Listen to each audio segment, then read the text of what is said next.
时隔50年，孙悟空再次见到了那个假冒的齐天大圣六耳猕猴。你可知俺老孙等这一天等了有多久了吗？昔日你冒充我的名号，差点夺走我的性命，今日我们新仇旧怨，便一发了结吧。就在六耳猕猴即将被孙悟空击杀时，燃灯古佛出手了。燃灯开口说道：“今日有本座在这里，你杀不了我灵山的斗战胜佛。”孙悟空双目赤红地盯着燃灯古佛，纵然知道自己绝不可能在燃灯的庇护下杀掉六耳猕猴，但也丝毫没有退却的意思，大不了倾尽全力一战，战不过就死。镇元子见孙悟空心意已决，对孙悟空转音说道：“我去拦住燃灯与观音，你去杀六耳猕猴，速战速决。”说完便率先发动攻击，手挥拂尘就朝燃灯和观音打去。燃灯面色肃穆，语气威严地问道：“镇元大仙真的要与这猴头一起对抗我们灵山吗？不怕佛祖归来之后问责吗？本座做事还轮不到你燃灯来指点。”镇元子霸气地说道。孙悟空见镇元子拦住了燃灯与观音二人，立即朝六耳猕猴追去。六耳猕猴见燃灯与观音被镇元子拦住，转头就向灵山飞去，但他的速度怎么能比得上一个跟头10万8千里的孙悟空？便高声呼唤灵山的众罗汉拦住孙悟空，但灵山的罗汉早已体验到孙悟空的实力，哪里敢上前阻拦？燃灯见六耳猕猴已经被孙悟空追上，便唤出自己的法宝24颗定海珠向孙悟空打去，但镇元子哪能让他如愿？在同时对抗燃灯与观音的同时，唤出法宝地书挡住了定海珠。本来燃灯与观音二打一还能分心留意六耳猕猴，现在镇元子唤出地书这等法宝，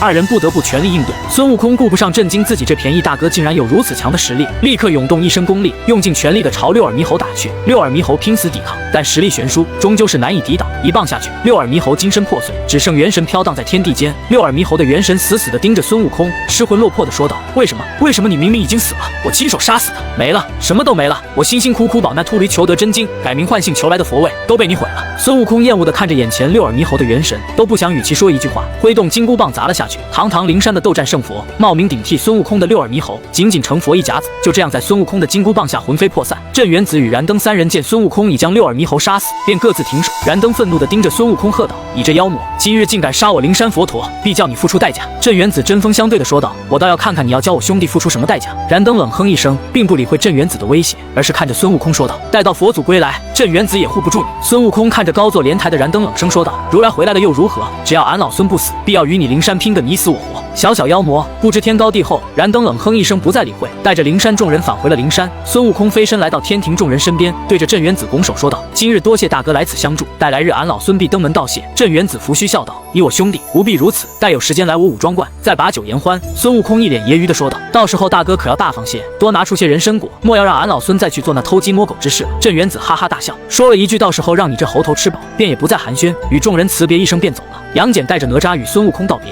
孙悟空向二人道谢，二人也是客气了一番。哪吒更是兴奋地说道：“下次要是还有这样的事，一定要叫他。”杨戬更是客气地邀请孙悟空有空去灌江口找他喝酒。三界有名的孤傲战神邀请孙悟空去自己家喝酒，看来杨戬是真把孙悟空当朋友了。待到众人离去，孙悟空也和太白金星带着反出灵山的猪八戒和众天兵天将去天庭复命。此时的天庭凌霄宝殿，太白金星正在向坐在上方的玉帝汇报这次行动的细节。玉帝身为三界主宰，三界中发生如此大事，他又怎会不知？但是太白金星这个做小弟的完成大哥派发的任务，不得来玉帝老大这里邀功。玉帝一脸烦躁地看着下面滔滔不绝的太白金星，又不好打断他，只能任由他说下去。这时孙悟空忍不住出声说道：“老关，差不多行了，听得俺老孙头疼。”太白金星幽怨地看了孙悟空一眼，只好停止了自己的邀功行为。这时玉帝注意到在孙悟空身旁还站着一个猪头，细看之下才发现是猪八戒。玉帝忽然想起自己曾经为了配合圣人的西游计划，派出了掌管8万天河水兵的天蓬元帅前去护送。曾经自己曾许诺西游成功之后一定会让他官复原职，没想到自己竟然给这猪头忘了，让他在灵山当了一甲子的净坛使者。当然玉皇大天尊是不会承认自己忘记了他。天蓬，这些年灵山事大，朕没有召回你是为了让你隐藏在灵山，在关键时刻帮助天庭，今日你做得很好。玉帝一脸欣慰地对猪八戒说道。猪八戒看着一脸欣慰玉帝，顿时忘掉了心中的怨气，信誓旦旦地表忠心地说道：“愿为天庭赴汤蹈火。”玉帝欣慰地点了点头说道：“既然回来了，天庭也不能亏待有功之臣，继续回天河做你的天蓬元帅，朕再给你8万水兵，共16万天河水兵在你麾下任你调遣。”猪八戒上前谢恩。这时玉帝的目光转移到了孙悟空身上，说道：“猴子，要不要留在天庭，做一个真正的齐天大圣？”孙悟空瞬间明白了玉帝这个老狐狸的算计，想把自己留在天庭为他效力。不了，我无拘无束惯了，受不了天庭天规的约束。孙悟空答道。玉帝也知道这猴子现在不想留在天庭，就是随口一问。虽然自己非常想把这个不论是战力还是天赋都是三界顶尖的猴子留在天庭，但这种事急不得。玉帝缓缓开口说道：“既然如此，那我也不好强留，但你齐天大圣的名号依旧还是你的，什么时候想来都可以。”孙悟空不想与玉帝这个老狐狸再聊下去，既然事情已经交代清楚了，也该回花果山了。向玉帝告别一声，告诉猪八戒等他在天河这边站稳脚跟，就来花果山找自己。毕竟在西行的路上，就这呆子与自己真心相交。唐僧那个老和尚就不多说了，佛门就没一个好东西。沙僧虽然也是天庭派去的，但自己终究不能与那等老实人交心。小白龙更是不用说了，自己与四海龙族的关系本就说不上多好，自己这一身行头还是从哪里抢过来的。孙悟空飞出南天门，驾着筋斗云向花果山飞去。孙悟空来到了花果山，并没有想象中的猴子猴孙皆出门相迎的景象，偶尔看见几只猴子，也是远远的看着他，不敢来到他身边。不久，10几个猴子在一只比较强壮的猴子的带领下来到孙悟空的面前。你是哪里的猴子？来我花果山做什么？那强壮的猴子对孙悟空问道。孙悟空看着眼前不认识自己的猴子，轻声问道：你们花果山如今谁是带头的？我们大王是齐天大圣孙悟空，如今在灵山当佛祖了。你最好别打什么歪主意。就算大王不在花果山，马元帅也是太乙金仙强者。马元帅是孙悟空以前从方寸山归来之后封的4健将之一，4健将分别是马、刘二元帅、崩、八二将军。那个猴子自豪地说道，似乎是怕孙悟空不怀好意，特地搬出大王和元帅吓唬他。这时，一个小猴子忽然悲伤地说道：队长，大王不会把我们忘了吧？都好多年没有回来了。那只强壮的猴子，也是这个小队的队长，大声地对小猴子说道：大王一定会回来的，大王不过是忙，没时间回来而已。不过他的声音越来越小，似乎是自己都不相信孙悟空会回来。孙悟空看着眼前争执的2只猴子，竟然泪流满面。曾经太上老君的炼丹炉内3味真火没炼出他的泪，如来的五指山压了他500年，没压出他的泪。当年差点被6耳猕猴打死在灵山之上时都没有流过泪，到现在2只小猴子的话像针扎一样刺进了孙悟空的心，让他那双火眼金睛流出泪水。孙悟空不顾脸上的泪水，飞身来到水帘洞外，高声喝道：孩儿们，俺老孙回来了，你们的大王回来了。花果山上的众多猴子都抬头看着天空中的孙悟空，那个刚才说大王忘了他们的小猴子惊讶地张大了嘴巴，不可思议地说道：他是大王。此时水帘洞内一只老猴飞出，看着眼前的孙悟空身穿一身金甲，并没有着袈裟，立刻跪在地上，口中高呼：参见大王。众猴见马元帅参拜半空中的孙悟空，知道这就是他们的大王，一个个激动地跪在地上，不停地高呼大王。孙悟空落在马元帅的身前，扶起跪在地上的老猴。大王。马元帅哽咽地说出这2个字。孙悟空抓住他的手轻轻说道：这些年辛苦你了。不苦，这是老猴应该做的。马元帅答道。孙悟空运转功力，将自己的声音传遍花果山。孩儿们，俺老孙这次回来就不走了，和大家一起待在花果山。众猴听到他们的大王以后会留在花果山，瞬间激动的手舞足蹈。孙悟空安抚好了众猴，与马元帅来到水帘洞内。崩巴二将军和刘元帅去哪里了？孙悟空问道。当年大王你打上天庭，被如来佛祖压到五指山下，我们与天兵交战，最后都被打散了。后来我回到花果山，慢慢的才聚集起来这些猴子。马元帅悲伤的说道。孙悟空闻言低头沉默。马元帅看着眼前低头沉默的孙悟空，继续说道：当年听说大王在灵山封了斗战胜佛，我曾前去灵山找过大王。马元帅说到这里，微微停顿了一下，继续说道：但是那个斗战胜佛不仅出手打了我一顿，还说大王你已经死了，他不是我们的大王。我回来之后没敢把这个消息告诉花果山的猴们，你做得很好。那个斗战胜佛是6耳猕猴，已经被我杀了。孙悟空对着马元帅说道。花果山的猴子们就是因为孙悟空这3个字聚在一起的，孙悟空就是他们的信念。如果让他们知道孙悟空已经死了，这群猴子早就散了。孙悟空并没有告诉马元帅自己差点被如来与6耳猕猴打死的事，只是叫他先下去，自己一人独自坐在水帘洞的宝座之上，想着自己这些年来的经历，从拜师学艺到大闹天宫，被压在五指山下护送唐僧西天取经，再到被如来算计差点被打死在灵山。这些年他经历了许多事，也做了许多事，但唯独没有对这些一直在背后默默支持着他的花果山猴族做过什么。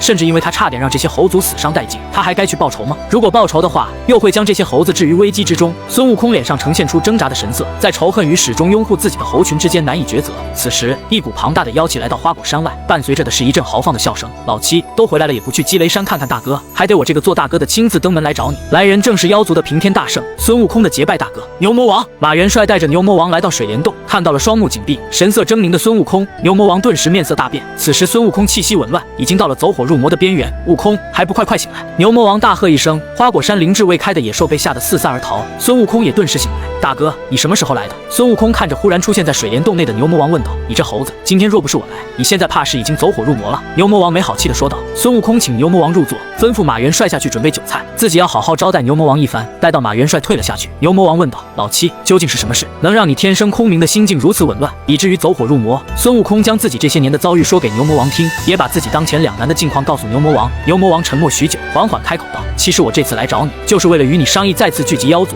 一同对抗灵山的。这些年来，灵山四处抓捕我妖族强者当他们的坐骑，实力更为强横的则是成为他们的护山灵兽，甚至一些实力低微的也被他们抓去放在人间，然后当着凡人的面打杀，来彰显他们佛门的降妖除魔，普度众生。孙悟空知道灵山都是一群虚伪的佛陀，但没想到他们已经丧心病狂到了如此程度。为了有更多的人成为他们的信徒，他们竟然做出此等行径。牛魔王继续说道：我们妖族自从上古之后，一直是一盘散沙的状态，以至于被灵山如此轻易的捉拿戏耍。所以我想先把大家聚集起来，以抵抗灵山对妖族的残害。孙悟空说道：妖族向来各自为战，想要聚集起来不是一件容易的事。此事不难，我素来喜欢交友，只要是叫得上名号的大妖，我都能说上几句话。更何况还有贤弟你这个妖族的齐天大圣，当年大闹天宫打出来的名号已是异常响亮，如今更是在灵山之外杀了6耳猕猴，凭你我兄弟2人，便能招来3界大半的妖族。孙悟空看着神情激动的牛魔王，不忍开口打断。这时牛魔王说道：等过几日，你我2人再去找来当年结拜的另外5兄弟，我们妖族7大圣再次聚首，举起妖族的大旗，到时候相信3界9成的妖都会来投。孙悟空思想着牛魔王的提议，发现自己与牛魔王确实可以完成牛魔王所说的计划，但是细细想来，他们之所以聚集妖族，是为了抵抗灵山，但是现在的妖族太弱了，孙悟空与牛魔王还有7大圣中的其余5位，已经是妖族最高战力，仅凭几个以大罗金仙巅峰的最高战力去对付大罗如云，甚至有数位准圣强者的灵山，无异于以卵击石。孙悟空将自己的想法说了出来，告诉牛魔王没有准圣强者，怕是难以成事。而牛魔王却是神秘兮兮地对孙悟空说道：谁说我妖族没有准圣强者了？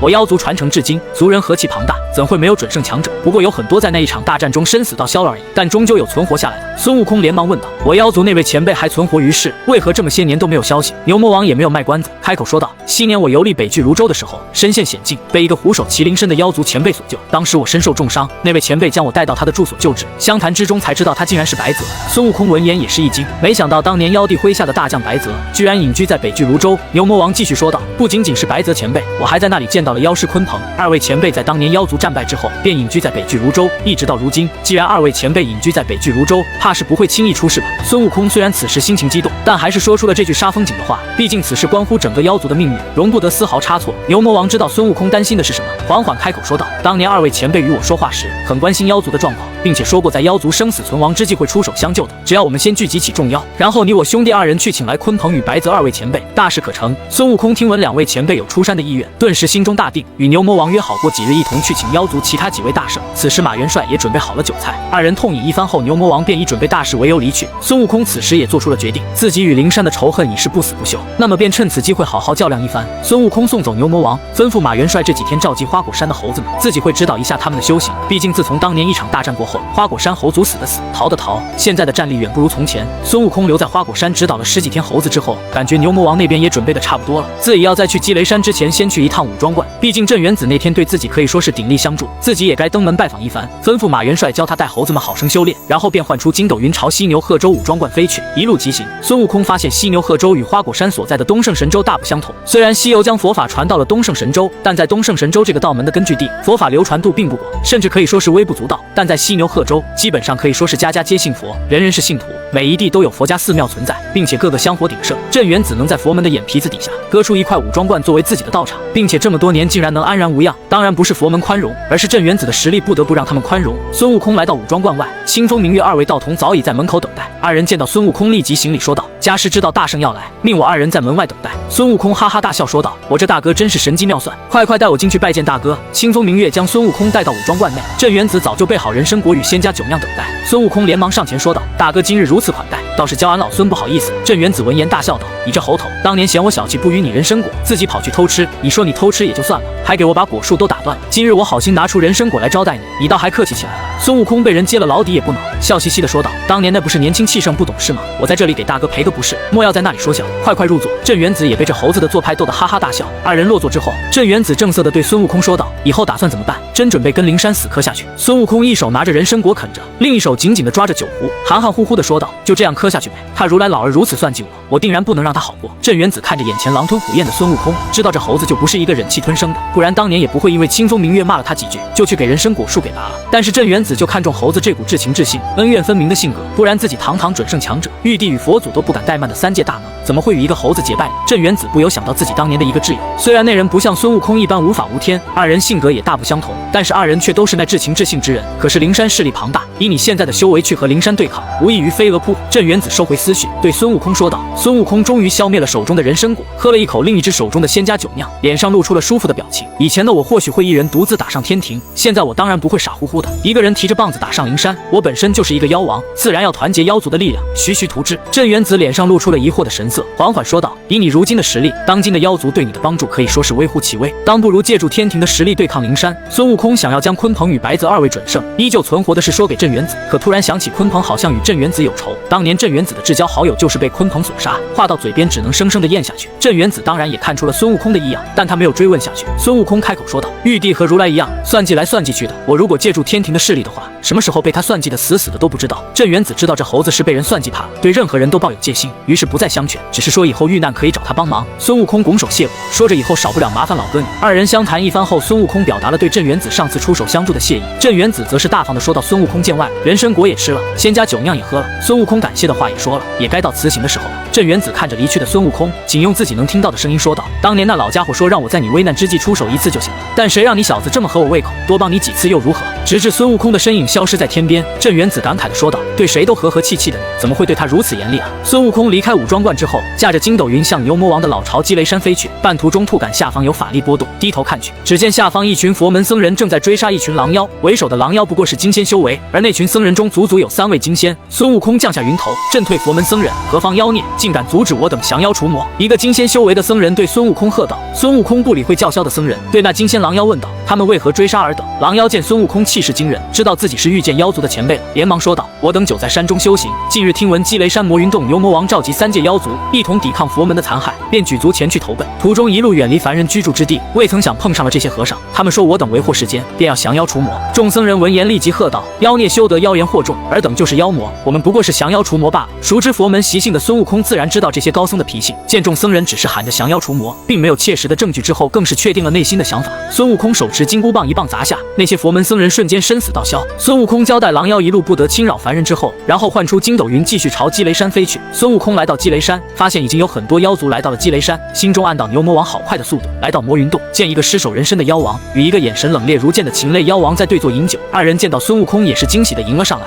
老七，多年不见，可想死我了。”说话的是那个尸首人身的妖王，旁边那个禽类妖王冷冽如剑的眼神也柔和下来，温声说道：“回来就好。”孙悟空看着眼前的2个妖王，不由想起多年前他们就是如此的关心自己，失声喊道：“3哥4哥！”这2妖正是孙悟空的结拜兄弟，妖族7大圣中排行第3的混天大圣鹏魔王与排行第4的移山大圣狮驼王。老七，原谅哥哥当年没帮到你，没能救你。素来以豪迈著称的狮驼王此时低声细语的说道。孙悟空哪里会怪他，当年自己被如来压在五指山下时，大势已去，那时候不夹起尾巴躲避天庭的追捕，反而大张旗鼓的去救孙悟空，那就是傻子。4哥不必如此，你没有错。孙悟空一脸肯定的说道。见孙悟空没有责怪自己的意思，往日里大大咧咧的狮驼王瞬间恢复成那种豪迈的模样。七弟放心，这一次就算搭上我这一条老命，我也要陪你战到最后。狮驼王拍着胸膛保证道。一旁的鹏魔王肯定的点了点头，但他在心中下的决心比谁都重。孙悟空笑着说：“这回咱们兄弟谁都不许跑，一起战到最后，打碎灵山。”狮驼王信誓旦旦的说道：“搬山可是我的看家本领，区灵山而已，说搬也就搬了。”鹏魔王看着眼前这个没脑子的憨货，很想告诉他，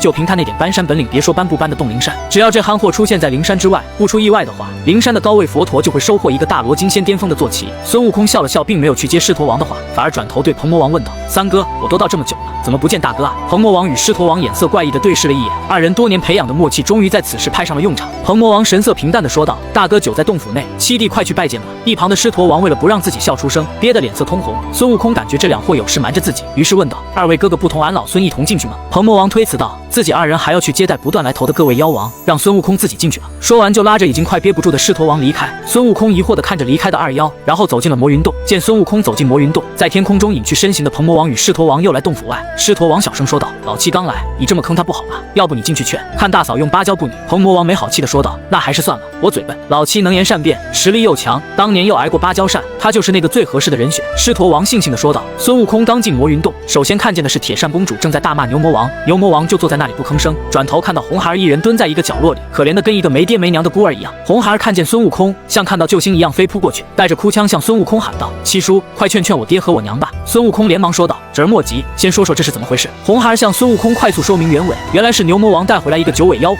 铁扇公主哭天喊地的说道：“今天要么你把他送走，要么我一扇子给他扇飞出去。”牛魔王刚想反驳几句，就看到孙悟空朝自己疯狂的眨眼睛，于是便没有吭声。孙悟空上前说道：“嫂子别气，我这就亲自监督我大哥将那个九尾狐狸送回去。”说完就拉着坐在那里的牛魔王往外走。牛魔王虽然不明白猴子这么做的意思，但知道猴子比自己点子多，说不定实想出什么好办法。二人来到魔云洞外，在哪等着看好戏的鹏魔王与狮驼王见孙悟空竟然不是被扇飞出来的，顿时惊奇不已。孙悟空此时顾不上理会等着看戏的那两货，心说以后一定要还回去。牛魔王说道：“七弟快说你想出了什么好主意？”看着眼前还指望自己给他出主意的牛魔王，孙悟空正色说道：“大哥你糊涂啊！”牛魔王不解地看着孙悟空说道：“贤弟你倒是帮我想想办法啊！前些年帮你处理玉面狐狸，现在又想让我帮你擦屁股，俺老孙真是欠你的。孙悟空恨铁不成钢的骂着牛魔王，还有什么好办法？把那个什么九尾狐送走，啥事情都没有。孙悟空说道：贤弟，真以为俺老牛是那好色之人？这九尾狐的父亲是那青丘狐族的王，更是一个大罗巅峰的强者。那青丘狐族更是一个极为庞大的种族。我拉拢那个老狐狸，不就是为了让咱们妖族更加强大吗？不过那老狐狸岁数大了，什么都放得下，就是放不下他唯一的女儿，这才叫俺老牛带他回来保护他。牛魔王委屈地说道。孙悟空三妖听后也是露出了震惊的表情，没想到老牛这么豁得出去啊！为了我们的计划，竟然使出了美男计。三人的眼神瞬间怪异起来。牛魔王看到眼前这三个货怪异的眼神，顿时破口大骂：俺老牛辛辛苦苦的拉拢各方强者，你们三个混蛋不帮忙也就算了，还在这里嘲笑俺老牛。三妖赶紧上前安抚牛魔王。孙悟空解释道：大哥莫生气，是我们错怪大哥了，我们给大哥赔个不是。鹏魔王也是附和着赔罪，唯有这脑回路清奇的狮驼王瞪着他好奇的大眼睛上前问道：那大哥你到底有没有和那个九尾狐那个？这句话一问，孙悟空和鹏魔王顿时感觉狮驼王要完。牛魔王本来就被铁扇公主搞得怒火中烧，此时又碰到这么个憨货捣乱，心中怒气更甚。牛魔王压下心中滔天般的怒火，一脸阴沉的对狮驼王问道：什么那个啊？狮驼王不顾孙悟空和鹏魔王疯狂的眨眼睛，跑到牛魔王身边说道：就是那个啊！牛魔王终于忍不住了，举起沙包大的拳头就对着狮驼王打去，滔天的怒火此时全都撒在了狮驼王的身上。孙悟空与鹏魔王二妖站在一旁，根本不敢上前阻拦。听听现在狮驼王叫得多惨，现在上去拦牛魔王根本不会起半点作用，甚至还会和狮驼王一起成为出气的沙袋。孙悟空和鹏魔王就这样看着牛魔王打了狮驼王半个时辰，终于牛魔王手里提着被打得遍体鳞伤的狮驼王来到孙悟空二人身边。牛魔王长出一口气，说了一声舒服。孙悟空见牛魔王气也消了，便上前问道：这个九尾狐究竟是怎么回事？这个九尾狐名叫清欢，长得也很美，他有自己的主见，为了妖族他愿意陪我演戏，我们两个假扮夫妻。牛魔王无奈地说道：可是你嫂子她不信啊，说我老牛不仅把人领回家，还找理由糊弄他。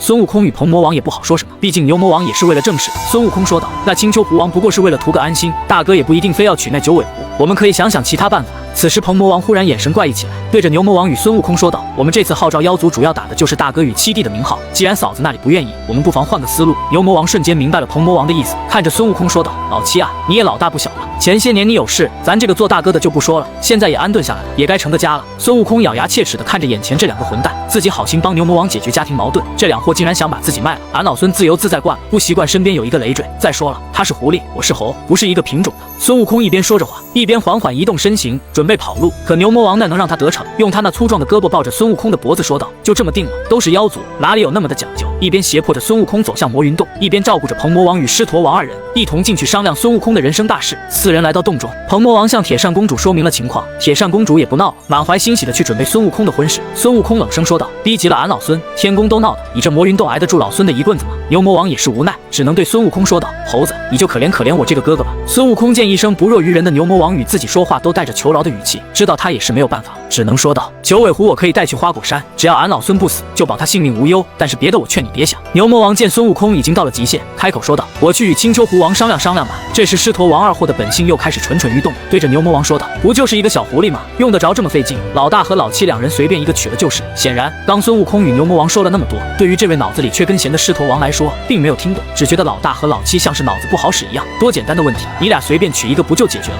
鹏魔王此时与狮驼王离得远远，生怕待会儿这家伙挨揍的时候不小心波及到自己。孙悟空此时终于体会到牛魔王的愤怒，狮驼王这个家伙脑子缺根弦不是问题，问题是你缺就缺吧，还跑出来祸害人。牛魔王看了孙悟空一眼，咬牙切齿地说道：揍吧。孙悟空二话不说就扑上去朝着狮头打去，牛魔王也紧随其后，兄弟齐心，其利断金。狮驼王这顿打挨得有多狠，听声音就知道了，从傍晚到第二天清晨，叫声就没停过。其实孙悟空打了几下就不想打，但是这二货就是不求饶，还不断叫嚣着牛魔王与孙悟空有种就打死他。孙悟空那能忍得了这个，但是直到打到没力气，也没打服狮驼王。甚至这个夜晚前来投靠积雷山的妖族，一直以为狮驼王的实力很强大，能在孙悟空与牛魔王的联手之下激战一夜。次日，牛魔王再三思考，决定还是带着孙悟空一同前去青丘，与青丘狐王商议此事。其实他是想让青丘狐王亲眼看看自己给他选的女婿。孙悟空本来是不想去的，但耐不住牛魔王从铁扇公主那里学来的一哭二闹三上吊，只能不情不愿地跟着牛魔王去青丘。一路上，孙悟空对牛魔王不停地冷嘲热讽，什么时候义薄云天的牛魔王也学会了女人们的招数。牛魔王听着孙悟空的嘲讽，不禁老脸一红，也不反驳，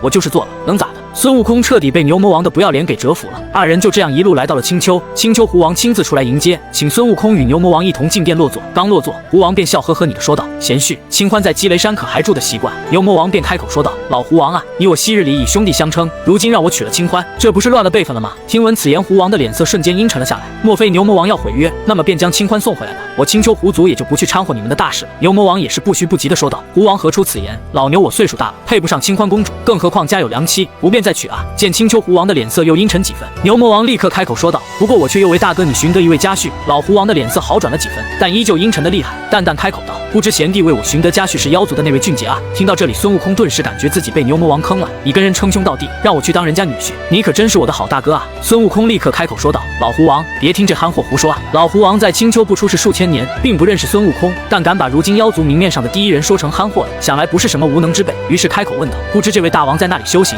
牛魔王抢在孙悟空之前开口说道：“这就是我给你选的佳婿，花果山美猴王，也是当年大闹天宫的齐天大圣。”那狐王闻言顿时眼中金光一闪，这位的实力比起牛魔王也是不遑多让，甚至可能还超出几分。贤弟啊，真不愧是我的好兄弟！老狐王高兴地对牛魔王说道，但眼睛一直盯着孙悟空，都不带眨眼的，生怕一眨眼孙悟空就跑了。贤婿啊，你看你和清欢的婚事何时办啊？依我看都是妖族儿女，性情中人，不如咱们一切从简，今日就将你和清欢的婚事办了，如何？老狐王笑呵呵地对孙悟空说道。孙悟空看着眼前丝毫不讲兄弟情义的牛魔王，与这个想当自己岳父的老狐王，老狐王想当俺老孙的岳父，你有那个本事吗？孙悟空不讲情面地说道。场面瞬间冷清下来。牛魔王此时也是意识到自己做的有些过分，这猴子从来不是什么顾全大局的人，当年就因为王母蟠桃宴没请他，就敢大闹天宫，自己今日如此坑他。牛魔王不敢想这猴子如果愤怒起来会做出什么事。孙悟空看着老狐王淡淡说道：“你不过是想为你女儿找一个强大的靠山罢了，让她去花果山，只要俺老孙不死，我保她安然无恙。如果你非要让俺老孙娶她的话，那俺老孙便不奉陪了。你来不来我们妖族联盟，对俺老孙来说并不是那么重要。”其实倒不是孙悟空托大，像老狐王这样年迈的大罗金仙，孙悟空压根就没放在眼里，一棒子打不死就再来一棒子，反正这些人不会在他手下撑过2棒子。战天斗地的孙悟空，同境界能看得上眼的一巴掌都能数得过来。听着孙悟空毫不客气的话，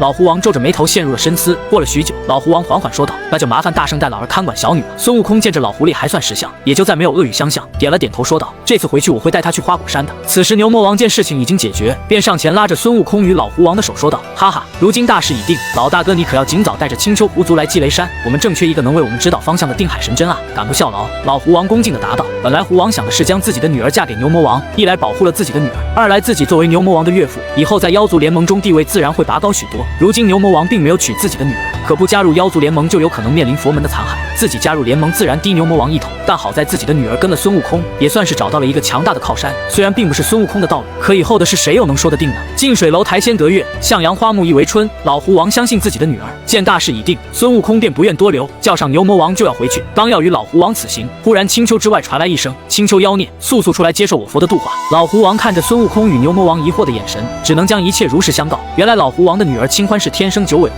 不知这个消息怎么被灵山的普贤菩萨得知，那普贤菩萨便想让清欢去给他当一个护山灵兽，可不知活了多少年的老狐王深知佛门的秉性，自然不可能将清欢交出去。恰逢牛魔王这些天提出团结妖族共抗灵山的时候，所以才病急乱投医的想把清欢送给牛魔王做小妾。孙悟空与牛魔王对视一眼，暗道一声不愧是狐狸啊！老狐王尽管放心，既然俺老孙答应了要护住清欢，自然不会让灵山将其带走。牛魔王此时也是霸气侧漏的说道：“我成立妖族联盟就是为了抵抗灵山对我们妖族的残害，今日定然不会叫他们带走清欢。”老狐王则是躬身说道：“有劳二位了。”孙悟空和牛魔王跟随老狐王来到青丘之外，见普贤派来的是2个大罗后期的罗汉，想来也是对付一个年迈的老狐王，用不着身为佛门4大菩萨之一的普贤出手。难道一个小小的青丘狐族敢对普贤菩萨派出的使者动手？那2位罗汉看到孙悟空顿时大惊。前不久这猴子大闹灵山的事情已经传遍了，自然知道这猴子不会给普贤菩萨面子，但这2人身上又背着普贤菩萨的命令，只能硬着头皮上前。于是厉声向老狐王喝道：“老狐狸，难道你敢违抗普贤菩萨的法旨吗？你不怕你们青丘的狐狸在怕普贤菩萨的震怒之下灰飞烟灭吗？”老狐王并不作声，而是转头看向了孙悟空。孙悟空冷笑一声，淡淡说道：“他普贤倒是好大的威风，不过是一个运气好，混到一个4大菩萨垫底的位置，如来讲法都不带的人，算个什么东西？”那2个罗汉顿时像被踩了尾巴一样激动，面红耳赤地盯着孙悟空，可又不敢说出什么反驳的话。孙悟空暗道这2个倒是个聪明人，被自己如此羞辱，他家主子竟然都不反驳，不然只会一棒子打得他们魂飞魄散。孙悟空不想与此2人纠缠下去，便冷哼一声：“赶紧滚！告诉你们家那窝囊的主子，